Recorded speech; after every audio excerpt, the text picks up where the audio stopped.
Welcome to Pearson's Consumer Behavior, Buying, Having, and Being. Chapter 4, Learning and Memory. Hey, let's get started. Learning Objectives. Objective 4.1, Conditioning Results in Learning. 4.2, We learn about products by observing others' behavior. 4.3, Our brains process information about brands to retain them in memory. We learn even when we don't try.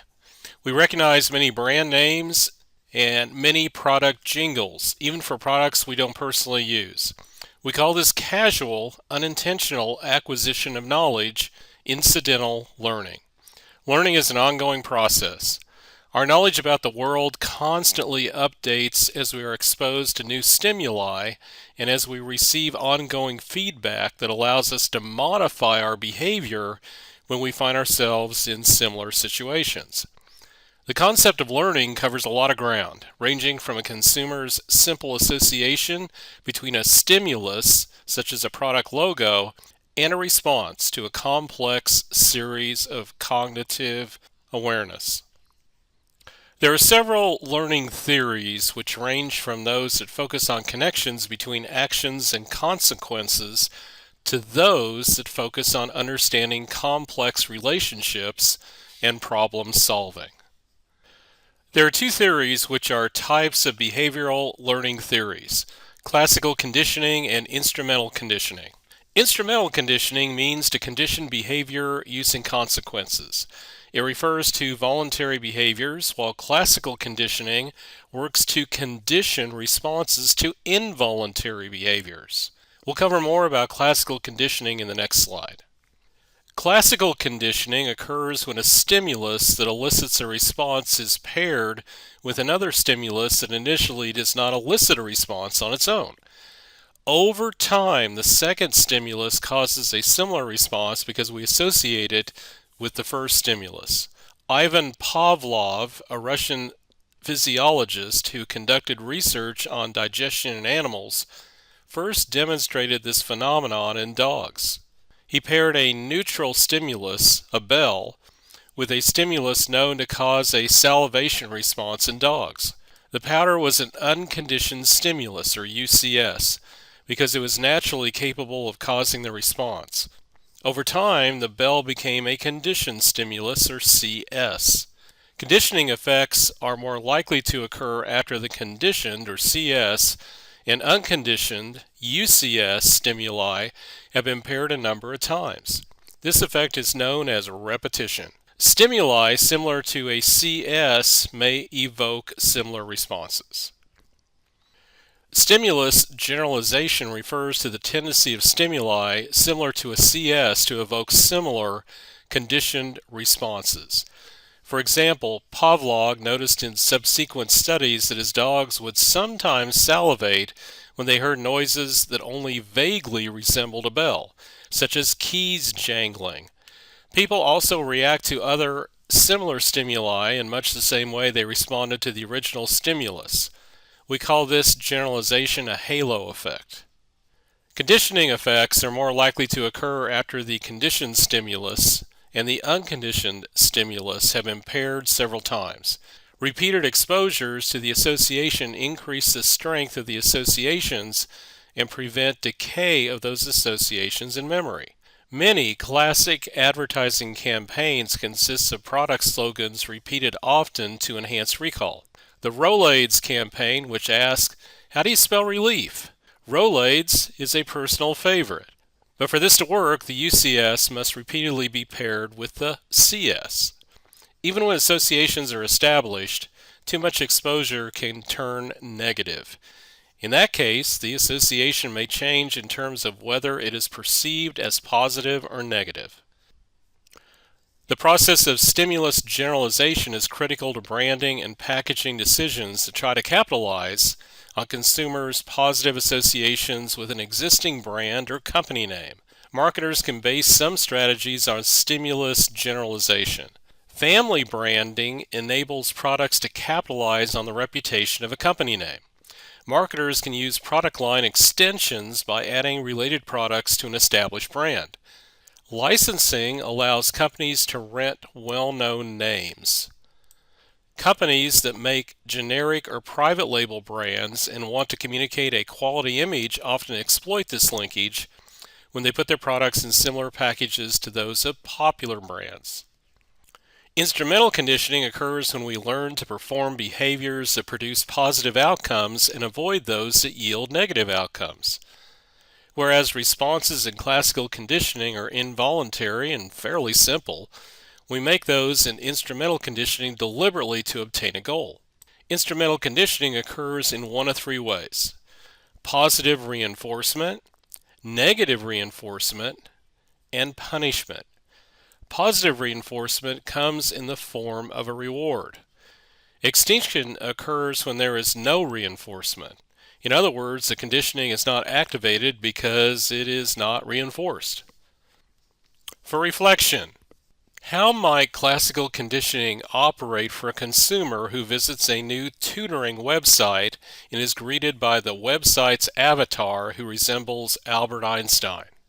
For reflection, some advertisers use well-known songs to promote their products. They often pay more for the song than for the original compositions. How do you react when one of your favorite songs turns up as a commercial? Why do advertisers do this? How does this relate to learning theory? This figure will help you to reinforce relationships among these four conditions. In addition to deciding whether to use positive reinforcement, negative reinforcement, or punishment, marketers often have to decide on a schedule. Marketers need to determine the most effective reinforcement schedule to use because this decision relates to the amount of effort and resources they have to devote when they reward consumers who respond as they hope to their requests. Several schedules are possible. In a fixed interval reinforcement, the first response made brings the reward, and then on a specific set interval, future rewards are given. With variable interval reinforcement, one doesn't know when the reward will be offered. Because you don't know exactly when to expect the reinforcement, you have to respond at a consistent rate. In fixed ratio reinforcement, reinforcement only occurs after a fixed number of responses. The last type of reinforcement schedule is the variable ratio schedule. This is a type of schedule used by slot machines. Marketing applications of instrumental conditioning principles. An example of this is frequency marketing. The fast-growing strategy of gamification turns routine actions into experiences as it adds gaming elements to tasks that might otherwise be boring or routine. Endowed progress effect, a car wash gave one set of customers a buy 8 get 1 free card, while a second set of customers got a 10 wash card that had been punched twice. Store and brand loyalty. Foursquare gives people virtual badges when they check in at a local cafe or restaurant. Some of them check in as often as they can to compete for the honor of being named mayor of the location. Social marketing. More than 75 utilities use a service from a company called O-Power that awards badges to customers when they reduce their energy consumption. Customers can compare their progress with their neighbors and broadcast their achievements on Facebook. Employee performance. Some restaurants enlist a service called Objective Logistics to rank the performances of waiters on a leaderboard, rewarding the good ones with plum shifts and more lucrative tables. Learning Objective 4.2. We learn about products by observing others' behavior. Cognitive learning theory, 1 of 2. This includes internal learning processes.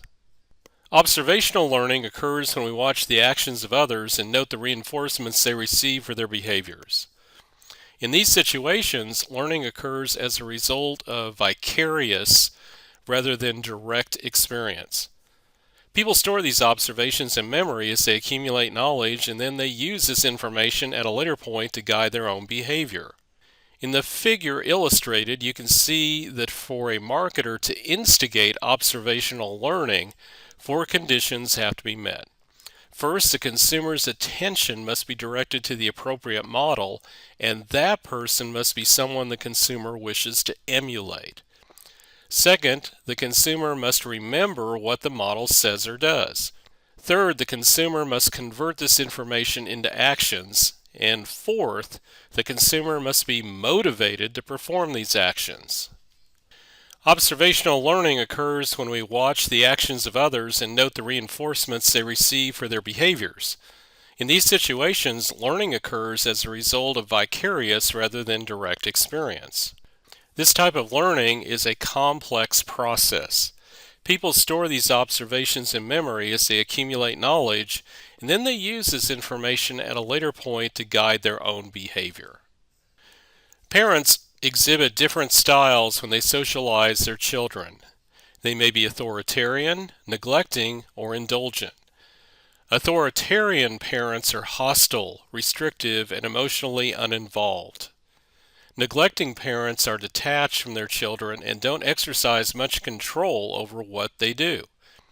Indulgent parents communicate more with their children about consumption-related matters and are less restrictive.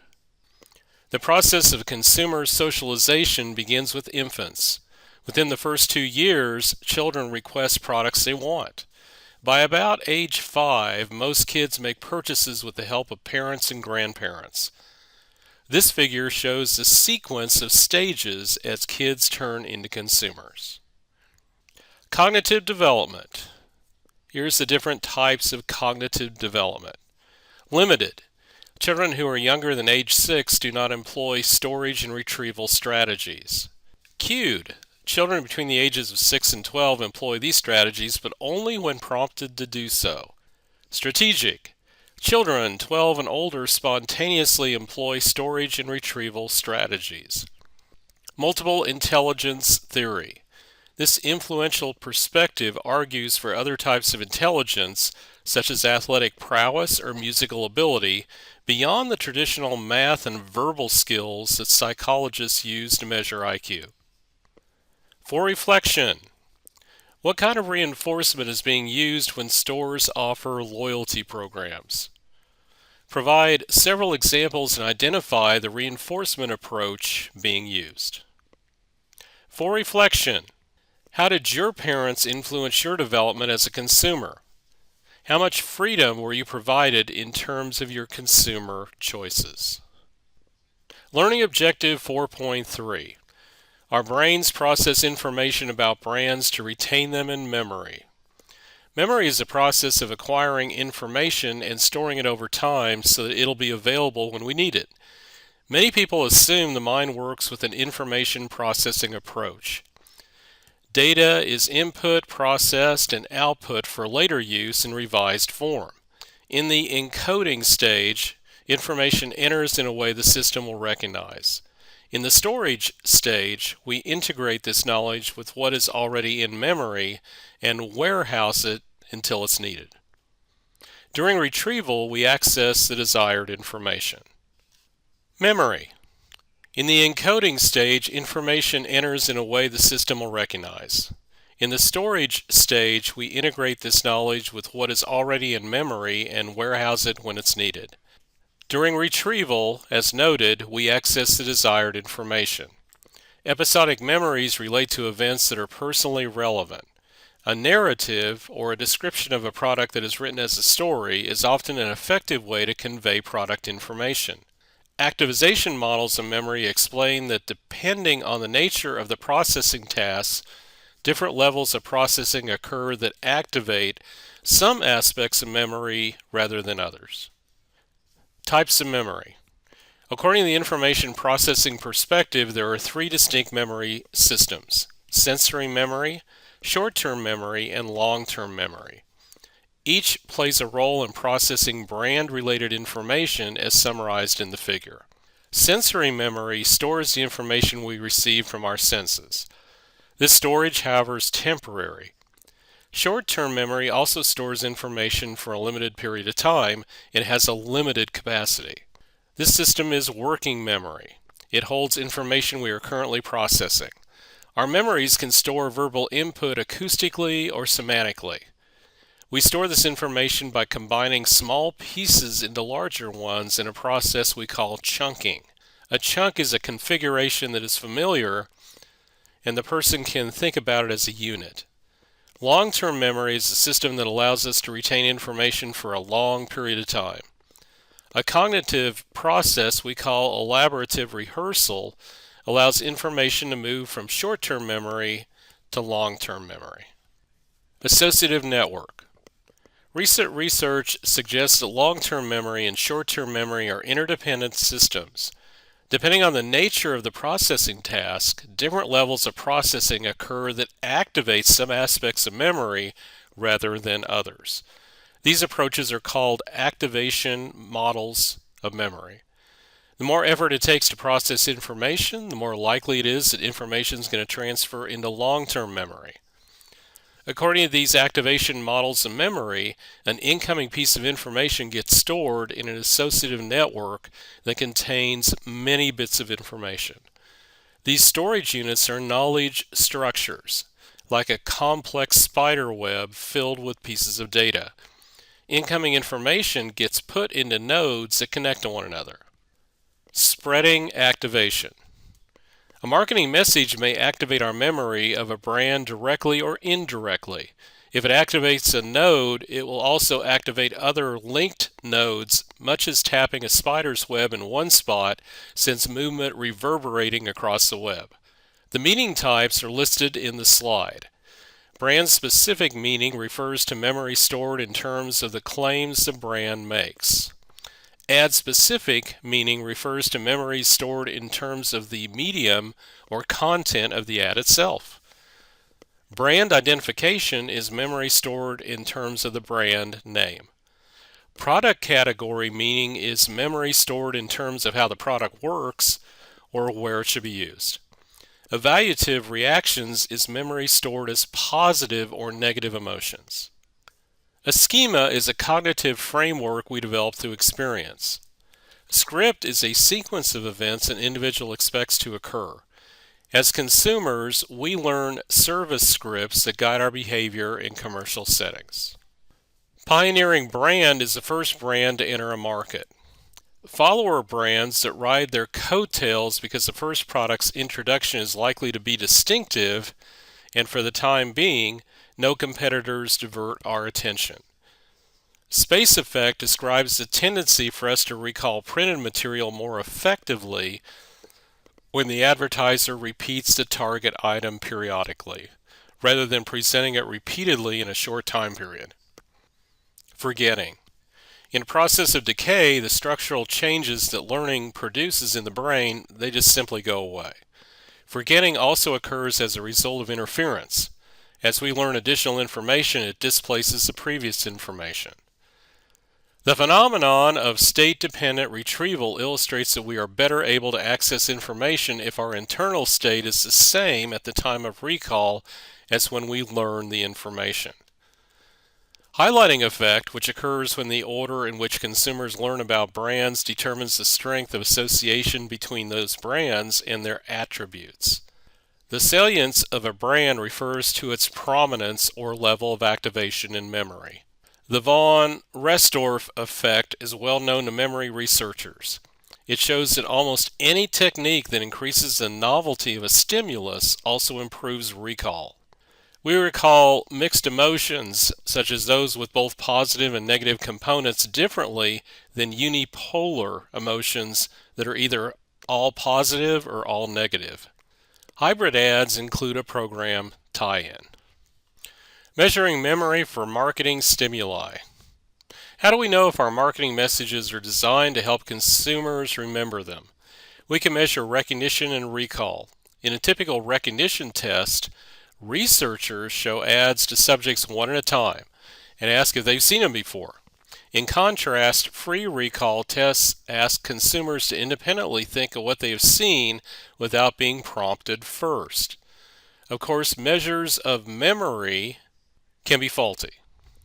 For one, they may be contaminated by response biases. For example, people tend to give yes responses to questions regardless of the question. People also suffer from memory lapses.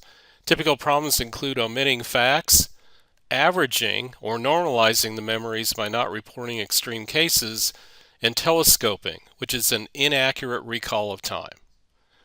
The illusion of truth effect may occur as well.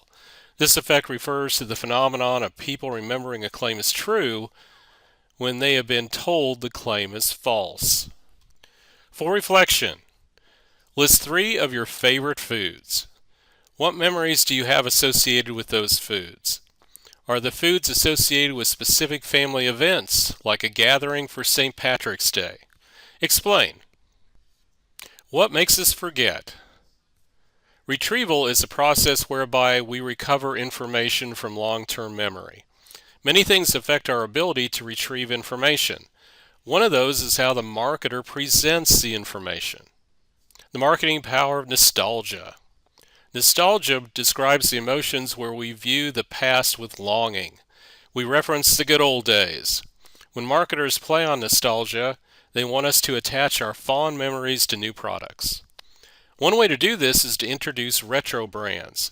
A retro brand is an updated version of a brand from a prior historical period. The Mini Cooper, PT Cruiser, and Volkswagen's new Beetle are all retro brands.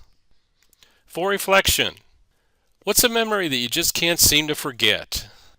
Now that you know the types of memory and how your mind stores information, why do you think the memory stays with you? For reflection, what retro brands are targeted to you? Were these brands that were once used by your parents? What newer brands focus on nostalgia, even though they never existed before? Chapter summary. Conditioning results in learning. We learn about products by observing others' behavior. Our brains process information about brands to retain them in memory. Hey, thanks for watching. Please check out the other videos in this consumer behavior series. Thanks again.